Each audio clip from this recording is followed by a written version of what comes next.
មានខ្ញុំសូមគោរពដល់អាដាមឧបនាយករដ្ឋមន្ត្រីហ៊ុនម៉ាណីរដ្ឋមន្ត្រីក្រសួងមុខងារសាធារណៈ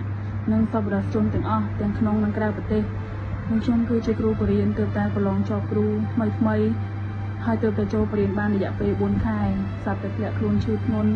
បែបថាខូចតម្រងនោមដំណាក់កាលចុងក្រោយហើយត្រូវលាងឈាមមួយអាទិត្យ2ដងម្ដងអស់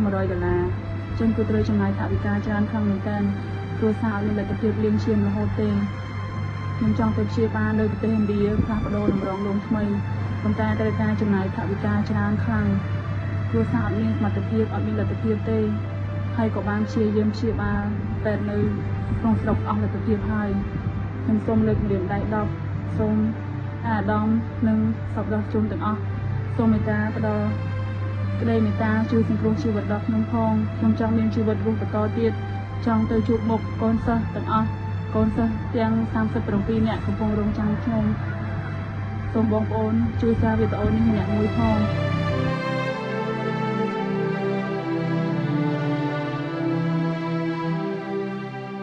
សម្ដេចតេជោហ៊ុនសែនប្រមុខរដ្ឋស្ដីទីនៃព្រះរាជាណាចក្រកម្ពុជានៅរាត្រីថ្ងៃទី17ខែឧសភាឆ្នាំ2026នេះបានប្រកាសរ៉ាប់រងក្នុងការព្យាបាលទាំងស្រុងជំងឺខូចតម្រងនោមដំណាក់កាលចុងក្រោយរបស់អ្នកគ្រូម៉ៅសាផាន់សម្ដេចតេជោបានសរសេរនៅលើគណនី Facebook របស់សម្ដេចថាមានបងប្អូនអ្នកចិត្តបុណ្យជាច្រើនបានអំពាវនាវជួយដល់អ្នកគ្រូដែលកំពុងមានជំងឺត្រូវការជំនួយជាចាំបាច់មុននេះបន្តិចខ្ញុំរកឃើញអ្នកជំងឺនេះហើយតាមរយៈឯកឧត្តមសេងទៀង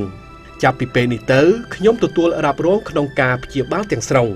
សម្ដេចតេជោហ៊ុនសែនបានបន្តទៀតថាថ្ងៃស្អែកឯកឧត្តមសេងទៀងនឹងទៅជួបអ្នកគ្រូដើម្បីពិភាក្សារោគដំណោះស្រាយដែលពេលនេះមានពន្លឺខ្លះហើយបន្ទាប់ពីបានពិភាក្សាជាមួយវេជ្ជបណ្ឌិតគង់សន្យាប្រធានមន្ទីរពេទ្យកាឡាម៉ែត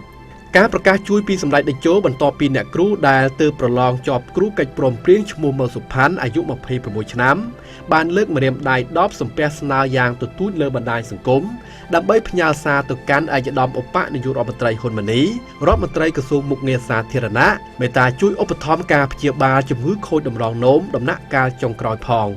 កំពុងបង្រៀននៅខេត្តព្រៃវែងបានចំនួន4ខែស្រាប់តែធ្លាក់ខ្លួនឈឺអ្នកគ្រូម៉ៅសុផាន់បានដាក់ច្បាប់ចំនួន3ខែដោយសារជំងឺធ្វើទុកយុវតីដែលកំព្រាម្ដាយតាំងពីក្មេងរូបនេះបាននឹងកំពុងព្យាបាលជំងឺចំនួន2ខែហើយ